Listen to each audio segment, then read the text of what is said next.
4% in Q4 2025, our strongest quarterly reading since 2021 as a country. So the bottom line is that Nigeria's fundamentals in 2026 are some of the strongest they have been in the past few years.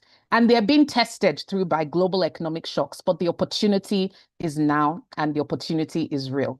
So I think the last thing I will say before I hand back over to the anchors is that I personally believe that our capital markets are a bright spot, 62.1% returns year on year. That is year to date. That is amazing. If you look at some of the earnings from the banks, from the other companies, we see that there's a lot brewing in our market. Of course, we have the Dangote refinery IPO coming, and it even gets better. Fixed income is also becoming compelling. Speakers will also talk a bit more about this. Now, where does this all leave us? And this is where I want to end and land. Most of us, most of the people on this call today are living at steps 1, 2, and a bit of 3. You're earning income, you're saving it, and maybe you're investing a bit, right? But very few of us have crossed over into genuine ownership. And that ownership in the kingdom context is about stewardship. That is building lasting generational wealth through many means, of which the capital markets can become one of them. Dr. Tiloa Adeba just said it. Dr. Tony Rapu said it.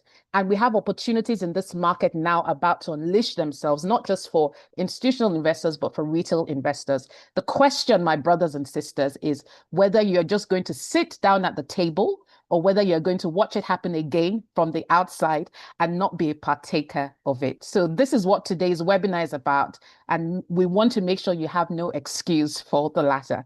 Thank you so much. I'm going to hand back over to our amazing co-anchors.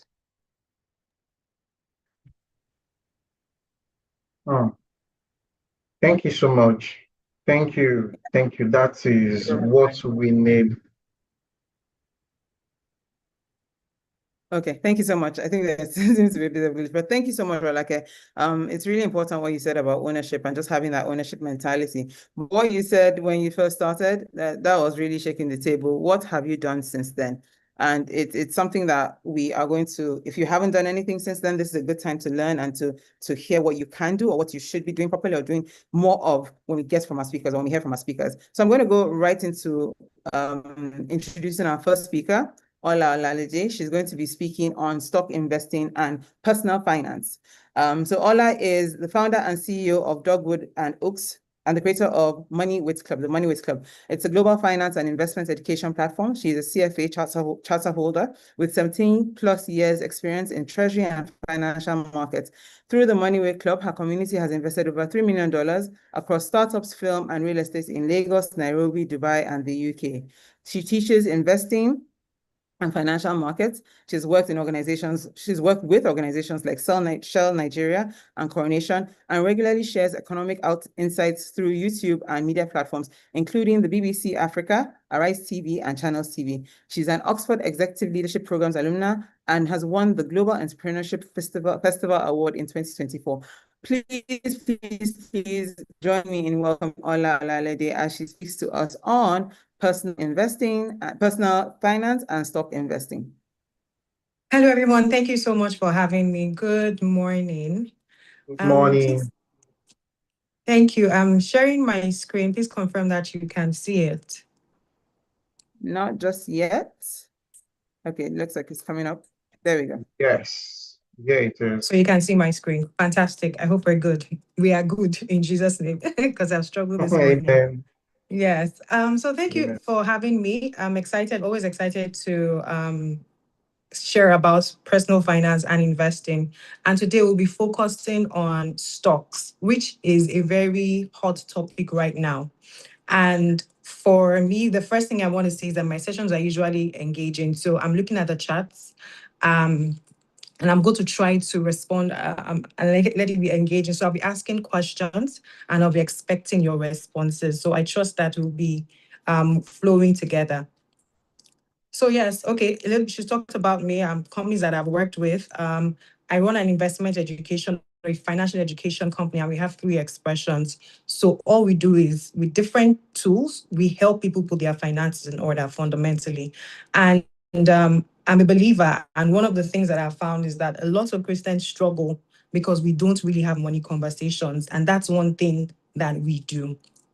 So yes, we're going to be talking about stocks. Like, that's the focus on this session. What is the value of a stock? How to access a stock and how to select stocks, right?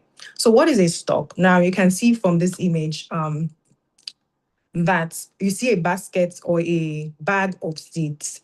Now, a stock in its simplest form represents, so think of this bag as the company, right? And the seeds are what is making the bag stand up. Like if the bag was empty, if there were no seeds in the bag will be flat on the ground. But the seeds are what makes the bag stand, right? So imagine a company, and it has, and let's say this bag is made up of 1,000,000 seeds. And let's say this is corn for ease. I'm not sure what seed this is. Or beans. Okay, these are beans. Imagine there were 1,000,000 beans seeds inside this bag, right? And each seed costs 5 naira or can be sold for 5 naira. What it means is that the bag of seeds is worth 5 million naira. In simple terms, 5 times 1 million. So when you say stock, the first thing I need you to understand is that when we're talking about stocks, we're not talking about something that is disconnected from the air. We're talking about a company. We're talking about a company being split into tiny different pieces so individuals can be a part of the ownership. So imagine this bag again, and I say I want to split ownership amongst 1 million people, and I give each person a bean. We all own beans. Some people may own 10, some people may own 1, but it's the bag of beans. That's the company. So when you think of a stock, the first thing I need you to tell yourself is that it is a company. It is not just a paper or an asset on your app. It is a company. You are a co-owner of a company. Very, very important. And I would explain why this is very important for you to think like that. You are a co-owner of a company. You are not standing in isolation. It's not paper. It's not what else have I heard people say? Some people have asked me things like, is stock investing not gambling? Why would you say that buying a real company is gambling? No, it's a company. It's a real company. It has a product. It has services. It has staff. You are buying a stock. A stock, when you are buying one stock, you are buying a unit of ownership of a company. Very, very important. Now, fundamentally, we buy and sell stocks through an exchange. Now, the idea is that this session is going to be, I'm going to go towards the end, and you're going to have things you're going to have questions about. So I want to spend more time asking questions. I'm going to run through my slides. Now, we buy and sell stocks through an exchange. We have all heard of the NASDAQ, New York Stock Exchange, Nigerian Stock Exchange. What they really are is a marketplace. So the same way you would go to Okeari Market to buy provisions, it's a provisions market, and there are different people that you can patronize. That is literally the same thing with an exchange. So you would go to the Nigerian Stock Exchange, like if you physically walk into the building and you see the board, like the place where they trade, you would find a list of different companies that you can buy and sell. So it's a marketplace for companies. Now, I'm using the word companies, not stocks, because a lot of times when we say stocks, and I've experienced this so much, it almost feels like it's paper that we're referring to, but that's not the case. So when we say we want to buy or sell a stock, we are going to go through an exchange, right? Now, the question is, how do we get into that point where a company is on an exchange? And I'll tell you the journey so you can realize that you are seeing it around you. So see this guy, his name is Tunde Ibrahim Chukwudi. He's 42 years and he lives in Kano, and he has a leather business. Now, the first level of cash, that I see an error there. The first level of cash that he got was from his mom, right? Who gave him the first cash to buy the first leather. Now that was called angel investing. So your friends, your family, they know you, they believe in you, they give you money. That's the first thing. first level. So before you even go to a stranger, they will ask you, or even if you go to a stranger, they say, who amongst you has put money in this thing, this idea? So he needed money to start, and he got the first money from his mom. Then fast forward to starting in his house, and then he needed to get a shop. So he goes to his boss. This is what I've done so far. His former boss in his company. This is what I've done so far. I need to get to a shop so I get more credibility, right? And his boss says, okay, I know you from a while back. I can call some of my friends and we can put money together. It's what we call venture capital. So it's not like the basic level of investing. It's like they've seen something, you have some idea, there's something that we see that can work, we can analyze it, let's bring money together. We don't necessarily need to know you, but you can get our money. That's venture capital. So if you see all these venture capital announcements in the news, that's what we're talking about. And they are going somewhere. Now, on the journey, he got his first shop and he started making money. He has a bank account. He can get loans from the bank. He's paying his staff. He's growing, and then he decides that, okay, I'm in Kano, but I want to open 10 shops in Kano, right? And he goes to a private equity firm. What is a private equity firm? A private equity firm is a company that buys equity, which is another name for stock, of private companies. Meaning they will come to you and say, we see what you are doing. We feel you can grow from 1 to 10. We have big money. We are no longer on the small scale, 5K, 10K, or 100K, 1 million. We can bring in 500 million and you expand across the northern region, right? You can have 10 flagship stores. That's what a private equity firm does. And I'll also give an example so that you can relate, right, with what you see around you. So the private equity firm comes and puts in money. And so he got money to expand across the northern part of Nigeria from a private equity firm. Now, at that point, you can see that going from 1 store to 10, just the capital requirements, the rental requirements, everything you can think about, like think about anything that needs to come together for that to happen, right? Think of it and know that it's going to be a lot. And so at that point, the private equity firm will require things like, oh, you need to have a management system, you need to have a management structure, or you need to have audits, you need to have your financials in place. They'll make you step up your game, but they'll give you money. Now, all these people that are investing, remember, fundamentally, investing is so that you would put money into something and get a return afterwards. The idea of investing is not that you are dashing the person money. It's not that you are gifting the person money. It's that you are saying that I'm putting money in this venture in the belief that it's going to come back to me with return. Now, if you bought that bean that I showed you earlier, and I said the value was 5 naira for one, the idea is that by the time the private equity firm is exiting and he buys at 5 naira, it should be 7 naira, 10 naira. That's how it works. That's why we invest, right? So the private equity firm puts money in. Now imagine that our friend Tunde now decides that, oh, I want to go all over Nigeria. Every state should have my store, my leather store. It should be the name every Nigerian talks about, right? And so they decide, I need to raise financing for it. But the private equity firm gave me 500 million. But for this project, I need 20 billion. It's a lot of money. The private equity firm says, oh, this is more than the money that we can give you as an entity. This is more than what we can give one single entity. So how about we go to the public and raise this money?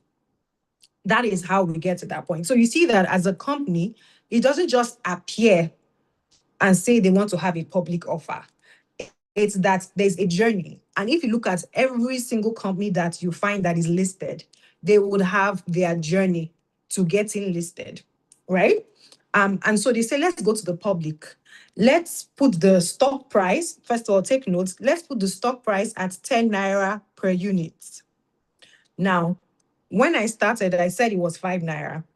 For the private equity person that puts money in, the moment you sell at 10 naira, he has made additional 5 naira in profits. That's how they make money. Now, this is where you and I come in. They come to the public. No, let me say where you and I come in. You could have come in as an angel investor. You could have come in as a venture capital, but you must have known him. You must have been in Kano with him. You must have gone to school with him. There must have been a connection. But at the point where they are going public, it is that they've gone to the Nigerian Stock Exchange, they've gone to the Securities and Exchange Commission, those are the regulatory bodies, and they've said, this is what we have done so far. We have our financials. Remember, the private equity firm made sure they cleaned up. We have our financials. We have our management structures. We have our books. This is how much we are making. We want to raise money from the public. And so they have their IPO. An IPO is an initial public offer. So think public. It's an offer for sale, and it's the first one. That's why it's called initial public offer. It's as simple as that. And I'm saying it this way because I realize that when we hear these things, if you're not in finance space, you think it's something grand and somehow-ish, right? But I'm just explaining how we get there. So they come and they say they need to raise 20 billion. And then it's 10 naira per unit. Now I want to see who is listening here. Let me see if I can. Let me see if I can see the chat. So if you say that, can you guys see me? Can you still see me on my screen? Yes, we can. We can see you. We can see everything. Okay, fantastic. Also, let's say we want to have 20 billion. 20 billion, right? And I say that the stock price is 10 naira per unit. Who can guess how many units they'll be selling? How many seeds of beans they are selling? I repeat, 20 billion, and it said 10 naira per share. Thank you, Sue. Thank you, Sue. Who got that? And I'm trying to make you realize, or let me use simpler numbers. Let's say it's 1 billion, and I'm saying 1 naira per share. How many seeds of beans are they selling? I need you to just get the concept. So they are selling 1 billion. Thank you. So what am I saying here? When we see these things, you would see offering 10 billion units of shares at 1 naira per unit. What they are saying is that this is how much they are coming to raise. The number of units times the price per unit. Simple. That's it. And you would have found that, especially last year, the banks came out a lot to raise money. Now, imagine our friend Tunde, he does his initial public offer. It's a success. He goes around Nigeria. He achieves what he says he wanted to achieve and all that. And he now, 5 years down the line, 10 years down, he now decides, oh, I want to go across Africa. I want to go across Africa and the Middle East. And to do that, I need 100 billion. I have paid dividend over the past 5 years. I have done this, I have done that. I have made this amount in profits. This is how much this leather thing can go around the world. We would export, we will do blah, blah, blah. And he now comes again to the market to raise 100 billion. What that will be called is a public offer. It is no longer going to be an initial public offer. The initial public offer is when he first comes to the market. So you would have seen, for example, last year that GTB came to the market, but GTB was not an initial public offer. GTB first came to the market in 2004 when they did the recapitalization, right? 2004, not 2024. 2004 when they did the recapitalization. So it's not initial for them. It was a public offer. But if, for example, a Providence Bank that is not listed, it is a private company, decides to go to the market, it will be an initial public offer. Or Dangote that is coming in, right? I'm sure everybody knows that Dangote is coming to the market. And it's Dangote, so there's Dangote cement and all that, but there's now the refinery and the petrochemical. Now, has not been listed before, so it will be an initial public offer. Now, For you as an individual, I have said earlier that we buy and sell stocks through an exchange. I'm trying to bring everything together. If you decide that you want to buy an IPO, say you want to buy the Dangote offer, you would fill a form. You would no, you not even download, you would fill a form, you would fill an app or something of that sort. You put your personal information in and all that, and then you will transfer money. And then when they've closed the offer, they will now tell you that, okay, you put in a bid for 100 units and we have allotted 100 units to you, right? Or we've allotted, let's say, 50 units to you. But let's say you transferred for 100, they would give you back your 50 that you did not get. That's how it works. But when you are already listed on the exchange, when you want to buy, or when it comes already listed on the exchange and you want to buy, you will just go to your stockbroker, which is where your stockbroker is important. And in this whole journey, you need to have a stockbroker. You go to the stockbroker and you say, I want to buy 5 units of Tunde leather, and they will sell it to you, right? Now, when you see things like, so that you remember last year that GTB was doing a public offer, but you could still buy the stock on the exchange. I'm just explaining, laying the foundation of what you see around you, right? And there are different companies that have gone through this whole process. For example, Dangote Refinery did not start from angel investing or venture capital because the scale of the project was massive, right? But let me think of a company that, okay, even MTN did not go through. MTN Nigeria went straight from private equity onto the IPO. But depending on the company, or you would see there was news around Flutterwave. I mean, this is a close community, so I can mention names. There was news around Flutterwave going to the exchange. Flutterwave did the whole angel to VC, and then maybe they are skipping private equity and they are going public, right? Or they say, or if they come up, but there was news around that. Let's wait for the official announcement, right? But that is the reasoning around it. The idea, but then the most important thing I want to highlight here before I move from this slide is the fact that you are investing in a real company. You are investing in a company. And I say that so much because a lot of times people think like a stock is separate from the company. When I say you are investing in a company, it means that if the company goes well, the stock should go well. All things being good, and I'll explain what that means. But if the company has nowhere it is going, eventually you will find that the stock will show that the company is going nowhere. 10 minutes more, Ola, just keeping you to time. Thank you. Okay, I'm almost done. Thank you. So you would see that. And why I'm saying this is so that you actually understand that you are buying a company. Very, very important. You are buying a portion of a company. And I know what I'm saying. Because I'm going into selecting stocks right now. How do you know which stocks to buy? The fact is that we've heard so much. Well, like I laid a correct foundation, a very solid foundation. The stock market has done 60%. This is the direction of the economy. There's a FTSE listing. I mean, and we can talk about what that means. But the idea is, how do you know which stocks to buy? How do you really know? Because there are so many, and Nigeria is not even that bad. By the time you go into New York Stock Exchange and the NASDAQ, then you will see premium confusion. Where do you start from? So there's a framework that I use when I am selecting stocks. And this is something that I use even in my community and stuff, because then it buttresses the fact that you are actually buying a company, not just paper. So the first thing that I would say is that when you want to decide, okay, I want to buy stocks, right? And I want to buy stocks on the Nigerian Stock Exchange. So the Nigerian environment is what we are looking at. The question is, what is happening in the Nigerian environment, right? When I say what's happening in the Nigerian environment, fuel prices are up, right? We're buying fuel price. We're buying at a higher price.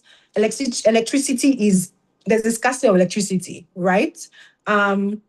There's also, let me say, we have a young population, right? There are many children, right? These are the things that are happening around you. Now, let me pick one. There are many children. We are producing children en masse. Some people have 10 children. Your driver at work just came to announce that he just had his fifth child, that is something that is a reality and is common to us. I've picked that as an example. So I want to ask, this particular information that you have, which sectors in the economy can benefit from it? I want to see in the chat. So I'm saying there are plenty children. We're just producing them. Which sectors in the economy can benefit from them?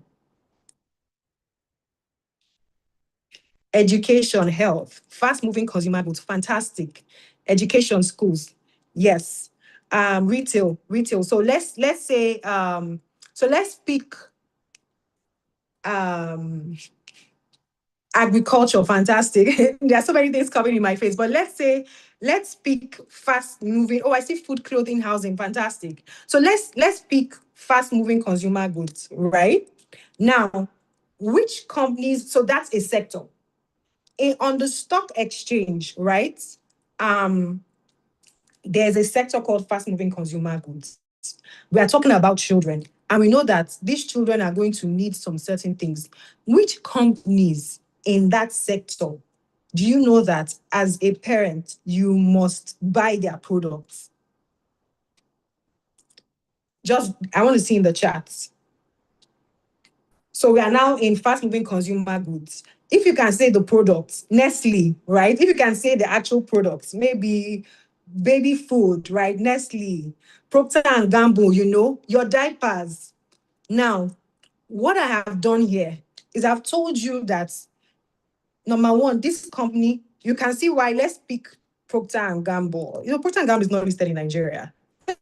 So what you are going to do is that we said Nigeria is our ecosystem, right?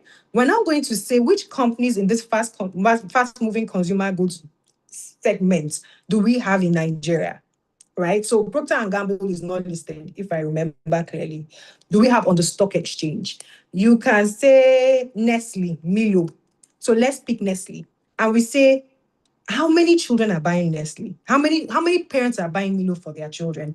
How many people, why would they buy Milo today? Why would they keep buying Milo tomorrow? What other goods does Nestle have that you know that, even when we grow, we evolve into it? That is actually how you select stocks. You can see one, that this company has a case for growth, right? For sales right now, current sales. And it also has a case for future sales, because is this trend going to change? No, it is not. At least in the near future, it is not. If this trend is not going to change in the near future, then slowly and surely, you would find that people will keep buying Milo. So what company out of this whole company, and then you might now look in that fast-moving consumer goods sector and realize that this company is fast-moving consumer goods, but it's selling, I can't think of anything right now. I always like to create on the go, but it's not really flowing right now. But it's selling something that is not tied to kids, and your environmental analysis is, okay, I'm focused on children. So you would look at that and look at Nestle and say, I will go for Nestle because Nestle has what a child will use from 0 to 5. And when the child is 5 to 10, they have what they would use. And you can see how you would keep buying Nestle products for the next 10 years. That is how to select stocks. So the question you're asking yourself is, what is happening around you? You can't escape the environment, because if, for example, you are in Japan, Nestle and Milo is not going to rock. Why? Because they have an aging population. So the fact that Nestle looks good here and Nestle is selling Milo, and that is your game plan, it doesn't mean it's going to happen in another environment, right? So what am I saying? Remember, you are buying a company. Every time you are buying a stock, you are buying a company. It must make sense. The question you would ask at every point in time is, what is happening in the environment that you think is going to be sustained for a while? What sectors can benefit from it? Even clothes will benefit from it, because children will always outgrow their clothes. You must buy. What sectors will benefit from it? Then in these sectors, what companies are well run, well positioned, from the information that you have, what companies are positioned to benefit properly from it? And on that basis, you decide on the stocks to buy. Now, how do you buy stocks? Simple. Okay. Open a stockbroking account, fund it, and buy. Most of the stockbroking apps have have like the walkthrough and all that. And so that's the end of my presentation. Questions? Thank you. That was excellent. Thank I you. was just going to quickly say that we save our questions to the second presenter, and a lot of the questions Ola points she ended with around opening a stockbroking account and all of that using an app will be answered by the next presenter. So please save your questions until we have the next presenter. Thank you very much. Over to you now. I believe Hannatu is also back. Yes, Hannatu is back. Thank you, Ola, you did very good justice to that. So without wasting any time, we'll jump to the second speaker. And I'm glad, it's my pleasure to introduce to us Abdul Karim. It's my pleasure to introduce to us Abdul Karim Kelani. Yes. I'm back in MD after. Okay, go ahead. All right. So Abdul Karim is a senior associate at Chapel Hill Denham Securities, where he leads the equities trading desk and manages institutional investor relations across Nigeria, the UK, South Africa, and North America. In Q1 of 2025, his desk executed about 31% of Nigerian equity market turnover. So he knows what he's talking about. He has led several landmark transactions, including the 660 billion, not million, billion NGX block trade record and the 516 billion international breweries rights issues. He has participated in over $2 billion worth of deals across equities, bonds, REITs, and bank recapitalizations, while also organizing investor roadshows with top listed companies like GTCO, Dangote Cement, and Seplat. He holds a business economics degree from the University of Reading, is a CFA Level 3 candidate, and serves in leadership roles within the Chartered Institute of Stockbrokers. Please give a rounding warm welcome to Abdul Karim Kelani. You have to clap so he will come and tell us what he knows. Thank you. Hi, Abdul Karim. Over to you. Hi, Abdul. Hi, good morning, everyone. Thank you for that warm introduction. Can you confirm you can hear me? Very well. Yes. Okay, great. Let me just share my screen. Okay, can you see my screen? Yes. Okay, awesome. Thank you everyone for joining us today. My name is Abdul Karim. I would like to give a special shout out to Rolake and the Marketplace Alliance team for, organizing this webinar at a time where I believe it's important for Nigerians to understand how to legitimately invest in Nigeria, especially as, we're seeing a lot of misinformation in the markets. And, so over the next couple of minutes, I would like to, inform you about exactly how to do so. And by the end of this, I hope that you all will feel confident to invest when the next major Nigerian corporate opens its book to the public markets. So moving on. Thank you. So the first thing I would like to say is, I know there's a lot of hype when it comes to IPOs and public offers in the markets. And, I would like to mention that it's not a lottery ticket. I know everyone is looking for the next big scheme where they can get rich quick. But I'd like to set the record straight that, IPOs are not that. Yes, it could be an amazing opportunity for you to earn some money. But I think it's important to understand the distinction and know that it's more about long-term wealth creation and, ownership of the future of a business rather than, hype and speculation. Speculation really only gets your broker rich and not you. So please do understand that distinction. Okay, so before we get into IPOs, I would like to, take a step back to even understand what brings about this conversation, right? So it's about funding for companies. Companies have three major ways of funding their operations and growth: retained earnings, debt, and equity. When debt and equity are issued to the public, they become investable assets for you and I to participate in.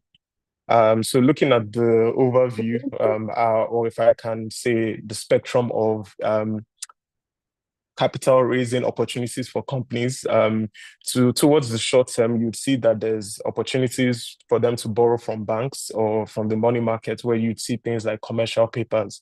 And then moving on to capital markets, you'd see things like bonds, euro bonds, funds, and towards the extreme of long-term funding, you'd see equity, and that's where public offers lie, things like IPOs. Okay, so there are four common ways for companies to issue equity in the Nigerian market. So firstly, I would mention rights issues. So this is where, a company is raising new capital and it's offering it to existing shareholders in proportion to their current shareholding in the company, right? It could be offered, it's usually offered at a discount, and they could be traded on the exchange for some gain. But that's a conversation for another day. So moving on, there's private placements. So this is when the company is also issuing equity, but to only a select few group of investors. So if you are keeping up with the news in the markets this week, you'd notice that Femi Otedola was mentioning that he's looking to invest up to $100 million into the Dangote refinery through a private placement. So that's what's going on there. It's only to select few guys and not to the general public. Then there's the listing by introduction. This is quite popular in what we see in the Nigerian market today, right? This is when a corporate already has existing shareholders and they are not raising capital in any form. They're only saying, okay, I have shareholders, I'm a business, I want to be listed on the Nigerian exchange or the NASD so that my existing shareholders can sell some stock and new shareholders can purchase it on the exchange in an organized manner. And then finally, we have public offers, which is where IPOs live. There are two flavors to it, and I'll use an example to explain both of them. There's an offer for subscription, right? And this is when, let's say, a company wants to buy an asset, maybe worth 80 billion naira, and they also want to fund their operations. So they would come to the market and say, I want to raise 100 billion naira. For this, we want to come to the capital market to raise it. And so they raise this money, and then the money, the 100 billion naira, goes to the company. The cash consideration goes to the company, and then they're able to use it to fund operations. The other aspect to a public offer is an offer for sale. So this is when a majority shareholder who already has shares in the company is looking for a structured exit. Perhaps they want to sell their stake in the business to a wide range of investors rather than a single majority buyer. I have an interesting example which I'll explain later on. But so they offer this 100 billion naira worth of shares, and then they say, okay, this is open to the general public. And so when that money is raised, the proceeds of the capital raise goes to the majority shareholder selling, and it does not go to the company as new money. So rather, it's just a sale. Both can be an initial public offering, as long as it's the first time the company is offering, these shares to the public. Okay, moving on. Let's talk about how IPOs work. So an initial public offering, or IPO for short, is like I mentioned, it's the first time a company sells its shares to the public and it lists the business on a regulated exchange, whether the Nigerian exchange or the NASD or any other applicable exchange. And they do it for several reasons. Like I mentioned earlier, it could be to fund expansion, it could be for liquidity purposes, or it could be for public profile and credibility, so that investors around the world can see, okay, this is what's going on in this company and in this industry in general. And so, okay, now that you know what IPOs are, I know you'd be wondering, what's my business with this, and how is it beneficial to you? And I'm glad you asked. So the way it works is, you, an investor, you supply capital to a business, right? And the business in turn issues you a security. In the case of IPOs, that would be shares, right? And so they take your capital along with retained earnings and debt they might have borrowed from banks or through other capital markets instruments. And then they use this money and deploy it into operational activities, whether to fund property, plant and equipment, research and development, expansion, And so over time, these operations, they generate profits, which then accrues back to you, the investor, after tax and repayment of debt. And so, you benefit from this in two ways. The first way is through dividends. So if a company makes, let's say, 100 naira earnings per share at the end of the full year, they might say, okay, thank you for investing in us. Here is 20 naira a share as a dividend, and you receive that as a cash consideration into your bank account. It could be done annually, semi-annually, quarterly, depending on the company. And you should know that it's up to the company's discretion to issue a dividend or not. So you get that cash consideration, and you still have your shares in your accounts. The other way for you to benefit is through capital appreciation, right?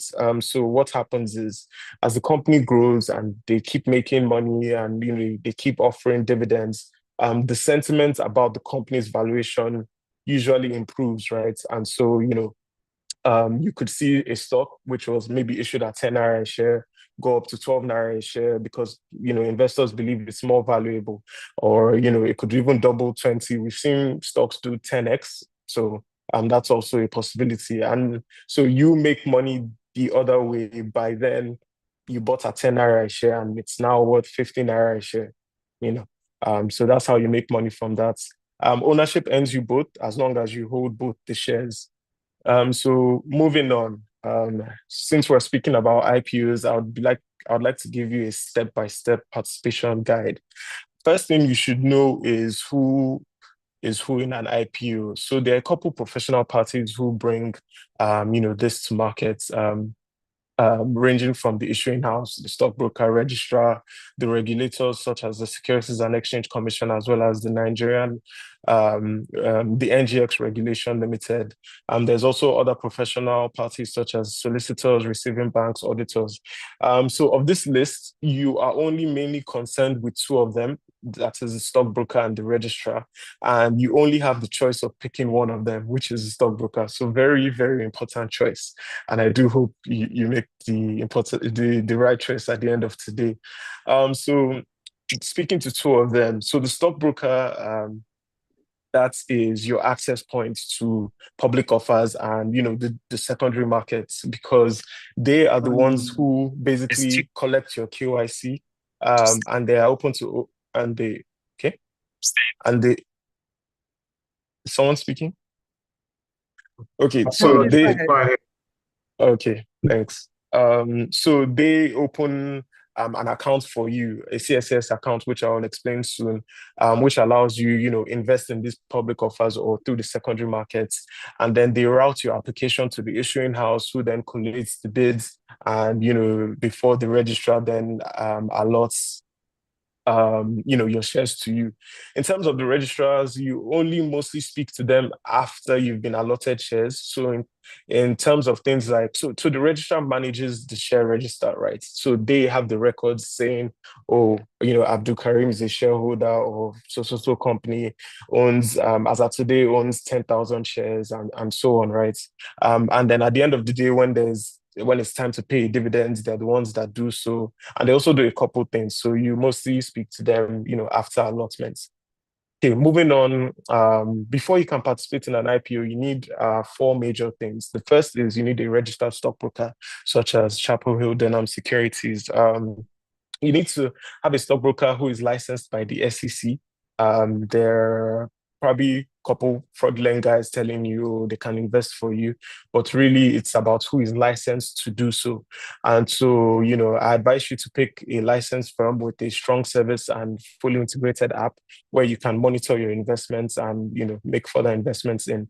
When you pick a stockbroker, the first thing they will do is they would like you to complete a KYC. Just so that they know who exactly they are dealing with. They would ask for things like a BVN, bank accounts, your ID, utility bill, just to get the full picture of you.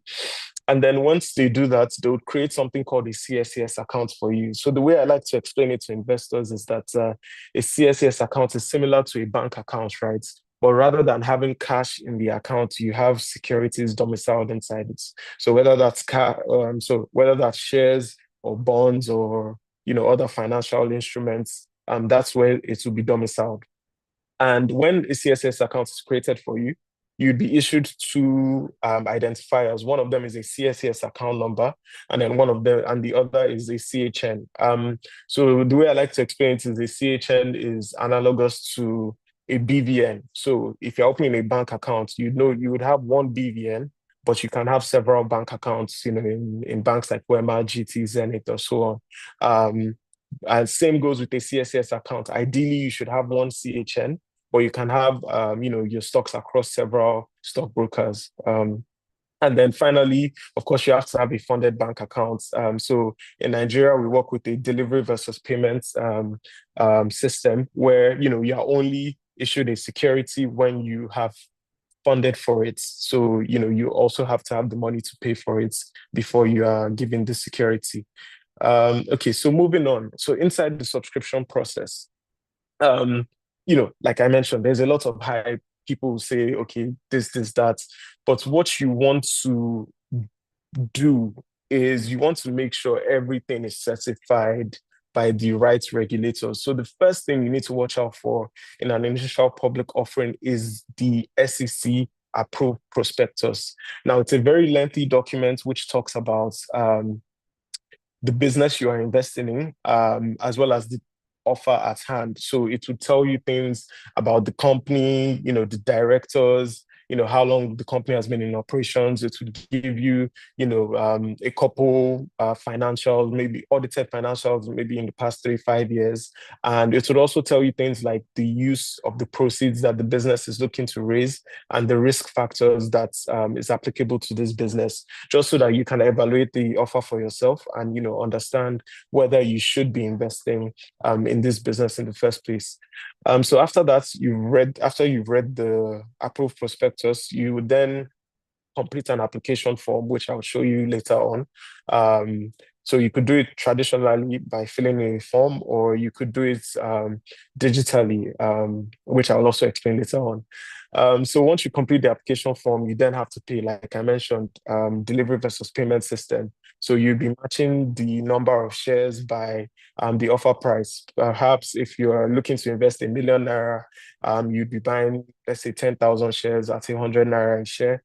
You'd pay that into the offer account, and you'd keep which is step 4, keep your evidence of payments and reference and forward it to your stockbroker, who then forwards it to the issuing house and the registrar. So usually offers are open for around 4 to 8 weeks, depending on if the company is extending the offer or so. And allotment takes around 1 to 3 months. So that's after the issuing house have done reconciliation, the registrar has done reconciliation, the regulators like the SEC and the NGX RegCo have done their checks. And if it's a bank you're investing in, the CBN also has regulatory oversight over the offer. So they would all need to do their checks to make sure there is no funny business going on, like money laundering and all of that. And so once everything is cleared by all the parties, shortly after, there's a listing on the regulated exchange, whether the NGX or NASD, and then you can go ahead and buy more shares or sell the ones you've already purchased. Okay, so very important, how to evaluate an IPO. So now you've read the prospectus, the things you should really be looking at is, what is really going on? Why is this company raising ₦100 billion? Are they investing it into productive uses that would, make the business more valuable than it is today? And so all of that will be written in the prospectus. You should also look at 3 to 5 year track record of the business, audited financials. So you would want to see, okay, is this business even making money? And, does it look like, does it look like they're going to make more money in the future? You also want to pay attention to valuation, very, very important. Just because a company says, I would like to raise money at ₦100 per share does not necessarily mean that is the right price for that business. So you would want to look at comparables. For instance, if it's a manufacturing company, you want to see what a similar business is trading at in Ghana. For example, if it's trading at an equivalent of 50 naira a share, why should you really be paying ₦100 a share in Nigeria? So you'd want to understand why. Also things like, do they have an experienced management and all of that? And then, the things to watch out for is basically the opposites. If valuation is aggressive, you should really be avoiding that. If they have a heavy debt load and the money that they are raising doesn't seem to be enough to make a positive difference to their debt profile, you might want to look out for that, because then, profits would not be accruing to you as the shareholder. So moving on, because of time, I'll just speak to the top three. You also need to understand there are risks involved. Please, please, please, I'm not trying to discourage you in investing in initial public offerings, but you do need to understand what you're getting into.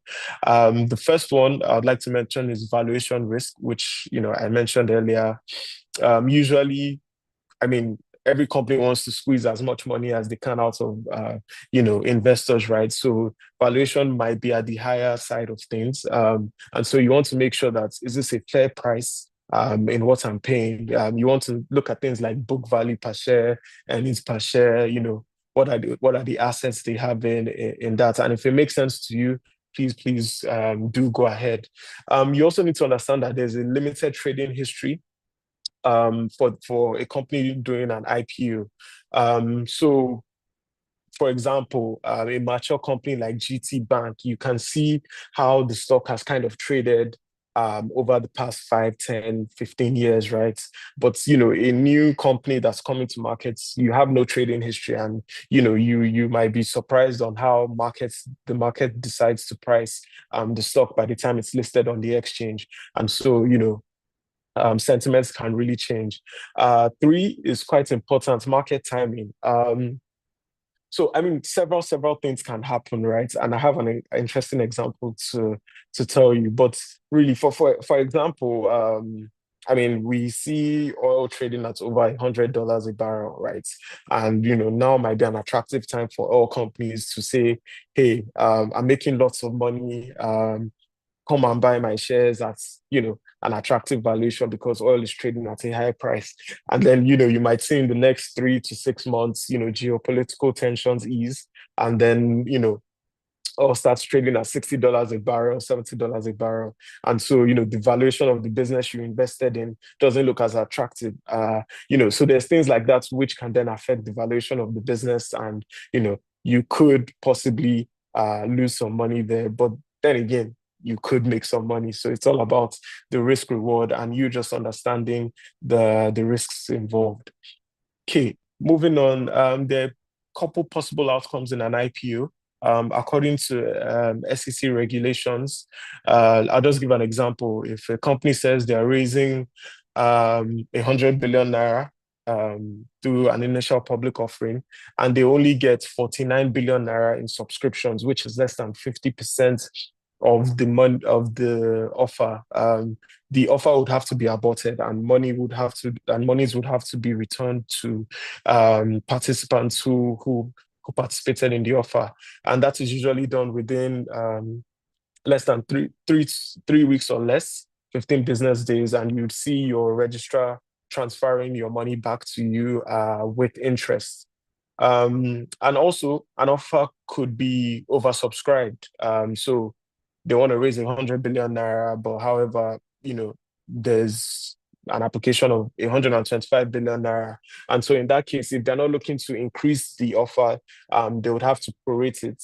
For example, they might say, okay, you get 70% of what you applied for, and the rest of the money would be returned to you. So that's also a possibility that you should keep in mind. Okay, so let's get practical. In 2021, we have MTN Nigeria, which did an initial public offering in the Nigerian market. And what was happening was it was an offer for sale, which I explained earlier. So MTN Nigeria, which is the parent company of MTN Group, which is the parent company of MTN Nigeria, was looking to dilute its stake in the Nigerian business. And so they were looking to increase the retail shareholding of Nigeria's into the Nigerian business. So Chapel Hill Denham was the lead issuing house and stockbroker on the transaction. I think it was worth about 112 billion naira. The retail price was 169 naira a share, and we saw it quite significantly oversubscribed with 139.47%. We saw a lot of retail participation, and most of it was done digitally through Chapel Hill Denham's digital offering platform. It's called Primary Offer. I'll explain more about it later. And so, yeah, very successful offer. But like I said, when I spoke about market timing, so they did an offer for sale at 169 naira a share, right? And then I think over a year after that, it started trading at 250 naira a share. So, investors made money and so on. But, President Bola Ahmed Tinubu came into office and made some significant changes to how the country was operating, and we saw a devaluation in the naira twice, 2023 and 2024, and so they had a lot of dollar debt on their books, and that hurts their earnings, and they made significant losses, which did not enable them to pay a dividend to shareholders, and the share price dropped from 250 to around 176 and so on, and investors were not so happy about it. But like I said, it's market timing. You couldn't have really predicted, unless you're a very smart financial analyst, you couldn't have predicted that, there would be a devaluation and, MTN would not be able to pay dividends, and, I would lose some money and so on. But however, they were able to fix that. And, we've now seen the stock appreciate by 385.20% in the past 4 years. So if you invested 10 million naira at the time when in 2021, when the offer was open, today you'd have around 48 million naira. That's a significant appreciation. And the best part about it is that it's liquid. Monday morning, I can sell it for you, and you would get your cash at hand. But also, this is just me trying to paint a picture of, you need to think more long term when investing in public offers or investing in any company, really, because things can get rocky in between. But over the long term, as long as you're invested in a fundamentally sound business, you should do well. Okay, so moving on. So how to be ready for the next initial public offering or any offer in that regard. The first thing you should do is to download Invest Niger. So that is our digital app, which connects you to different investment funds managed by Chapel Hill Denham. So through this, you are automatically able to create a CSCS account registered under Chapel Hill Denham Securities, and you have an account to then go and buy shares in the secondary market or through an IPO. So in the Invest Niger app, we have a feature called Primary Offer, which is where you can fill, your application form to enable you subscribe for offers. So after you signed up with us, the next thing you need to do is, subscribe to our channels, things like email updates, WhatsApp alerts, broker notifications. So through this, you would see when, the prospectus is released, and then you can read up about it and decide whether you're looking to invest or not. The next thing I would advise, you don't have to, but the next thing I'll advise you to do is to pre-position cash. You should start saving up. So, Alhaji Aliko Dangote has mentioned that he's looking to list his refinery on the Nigerian exchange. We're still waiting for confirmation from the SEC and other regulators. But if you have that in mind and you think it's something you are looking to do, what you should start doing is saving up some money. And I'm not a fan of just saving up. I'm a fan of investing. So there's different asset classes you can invest in through the Invest Niger app. If you're looking for something stable, I'd advise something like the money market fund, where you can be yielding investments on a daily basis, and so you can save through that manner. And so after that, all you need to do then is watch the pipeline. Which offers are coming out, read the prospectuses. Are you interested in them? And so once you do so, you can invest through the digital channel, which I mentioned, the Primary Offer feature on Invest Niger app, or you can fill a direct form, which would be in the prospectus, and then you can fill it, scan it, send it to your stockbroker, and then we would then forward it to the issuing house. So I would like to end with mentioning that IPOs are the door and not the destination. It's an invitation for you to, participate in something much bigger than yourself. And it should help you. I hope it would help you, start your investment journey if you haven't already started. We at Chapel Hill, then, we have, several investment funds managed by very professional investment managers, things such as Dollar Income Fund, Money Market Fund, the Paramount Equity Fund, which is really, I think Rolake showed what the NGX has done year to date, and we're outperforming them. It's for me, it's a no-brainer. Like, why not just invest and let the investment managers do all the hard work? And then there's also things like the bond fund. We're also well versed in alternatives such as infrastructure, debt investments, as well as real estate investments. So now is the time to, get your cameras out, scan the QR code, and sign up with us today. If you enjoyed this presentation, you can use my referral code while you're signing up. That would be helpful to me. Apart from that, thank you very much, team, and do let me know if you have any questions.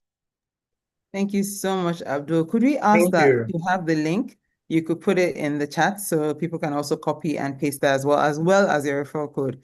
Your referral code as Okay. well. So that we have that. Yeah. Okay. Thank Okay, you so will much. do. Could you please appreciate Abdul? He's done an amazing job and very practical as well. So thank you, Abdul. We really appreciate that. For everybody You're on the welcome. call, please put your comments, your questions in the chat. For the community on YouTube, we see you. Please put your comments in the chat as well. We will read them and we'll get our speakers to respond to them. Ola and Abdul are still on the call, both on the call. And then we have our feedback forms. Our team is putting up the feedback forms. So please, we would appreciate if you could fill them. Let us know how we did. Let us know what you want us to talk about next. We do these webinars every quarter, and Namdi, keep me honest. And we really want to know what's important and what you want us. Every other month, my sincere apologies, everyone. Every other month. We really want to know what's important, what you want us to talk about, what's really pressing. It's not just being, like we said, Marketplace Alliance. Our job is to help you represent outside in the marketplace, to represent properly outside. And we just want to know what you want us to talk about. Before we jump to our Q&A, we're going to listen to a pastoral perspective on wealth, stewardship, and the believer's responsibility in the marketplace. So I'm going to call on our very own resident pastor, Pastor Jude Woko. Could you please mute Adeyemi? To please just speak with us. Fantastic, thank you. Please just speak with us, and then we will jump into our Q&A. So Pastor Jude, over to you, sir.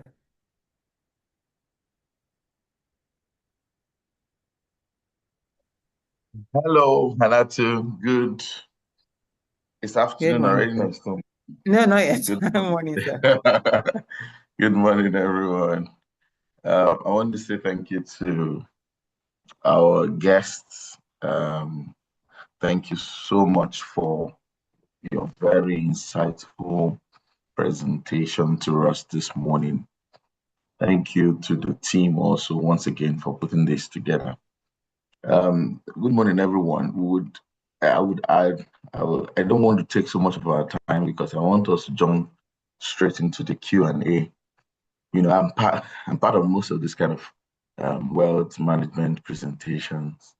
You see, most times I gain a lot more from the Q&A, and I do not take anything away from the presentations. Just because many times not what you know in this information age can whip up a lot of information from the AI and all of that. It's exactly how you are able to apply what you know. And in the Q&A, hopefully we're going to trust the Spirit of God that our guests and our facilitators would break down the questions that are in our minds on wealth creation. This morning, I just like to read a scripture to us for a minute or two and speak to that while speaking to what exactly we're doing here this morning. In Deuteronomy chapter 8, verse 18, the Lord was speaking to the children of Israel. He said, "And you shall remember the Lord your God, for it is he that gives you the power to get wealth, that he may establish his covenant, which he swore unto your fathers, as it is this day." When we talk about wealth, we always speak from a place of covenant. That's why we are advocating as a house in this season that the Lord has released on us by his covenant a positional placement to be amongst the wealthy. And wealth is not a swear word amongst believers. So we are dealing not just in personal aggrandizement wealth, but transgenerational wealth that is supposed to be positioned for impact and for influence. What I'm pointing out this morning is there is the wisdom of God and there is the power of God for every believer to operate. We are here in class gleaning the wisdom of God, and it's available most times in instruction and information. Also, we trust God that at the end of this session, we will lift up our voice in a minute or two and then pray for the power that puts that wisdom or that activates that wisdom within us, especially when we are determined to do something with the information we are getting this morning. So I'm encouraging us all out there in the marketplace. The wealth of the nation is ours for the taking.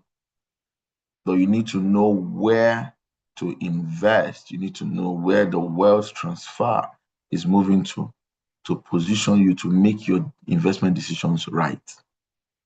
And today I'm so impressed. I'm so glad about the number of us that are here. I'm trusting God that as we progress in the later stages of this conversation in our Q&A, every question in your heart as to how many people have a how question will be answered in Jesus' name. And I pray that the power of God will be activated in you by virtue of the wisdom tips you're gleaning today, that you will do something with information you have been impacted with today. In Jesus' name I have prayed. Amen. Amen. Lastly, I say this and then I didn't want to spend more than 3-5 minutes. I want to appeal to our facilitators. Your presentations were quite practical, and I'm very glad. Very much very informative. But I want to appeal to us to kindly, break down facts, figures, details to us within the time we have in our Q&A session. For instance, I have 3 questions already. So I'll probably exit my session by dropping my questions online. I want to ask Madam Ola, who happens to be my family personal wealth manager, and a very astute one at that. Ma'am, can you give us practical example of starter stocks in Nigeria and in the US? In the US, something with moderate risk and that needs little monitoring for the mid and long term, where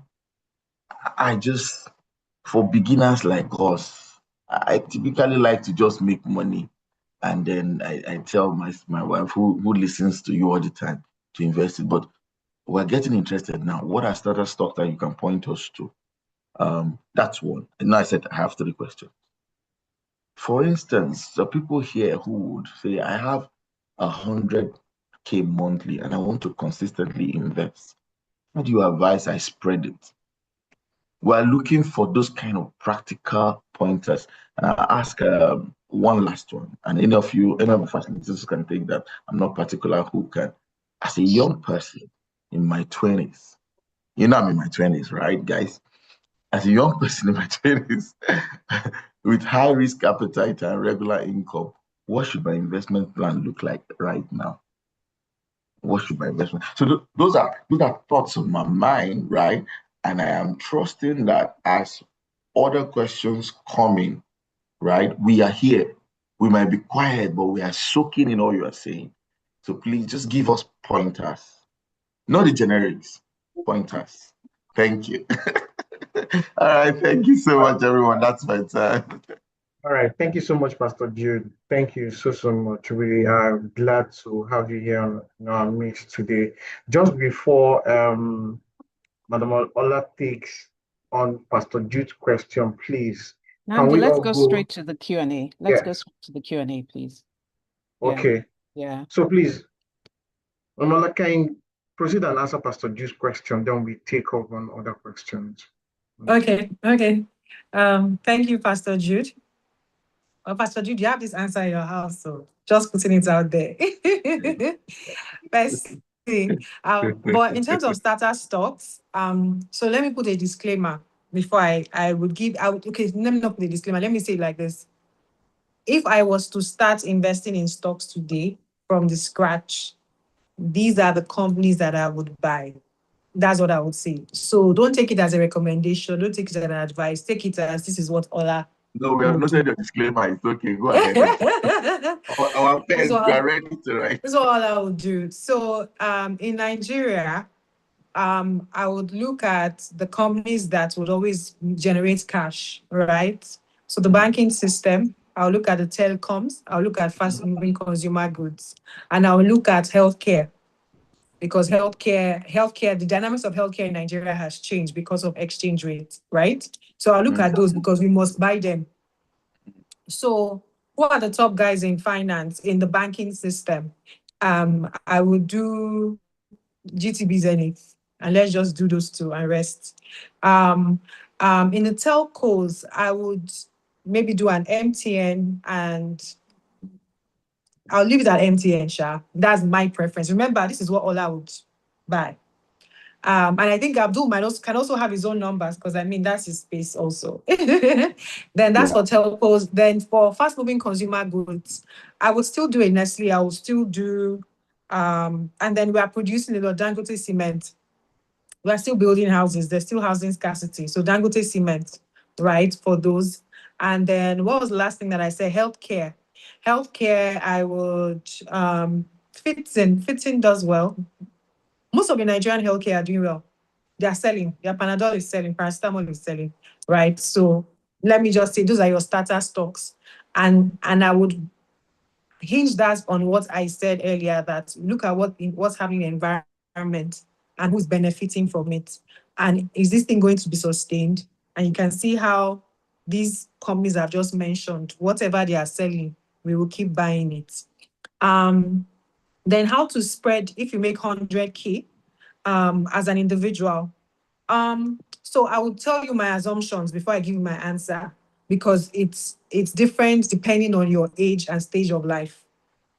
Because 100K for someone that's in their 50s is different from 100K from someone that is in their 20s, right? But I will just assume you are mid 30s to 40s, you have 100K a month. So No, not make 100K. Have you 100K, not to make 100K, you have 100K 100K to a month. Yes, to invest. invest. Yes, I got that. So you have 100K to invest per month.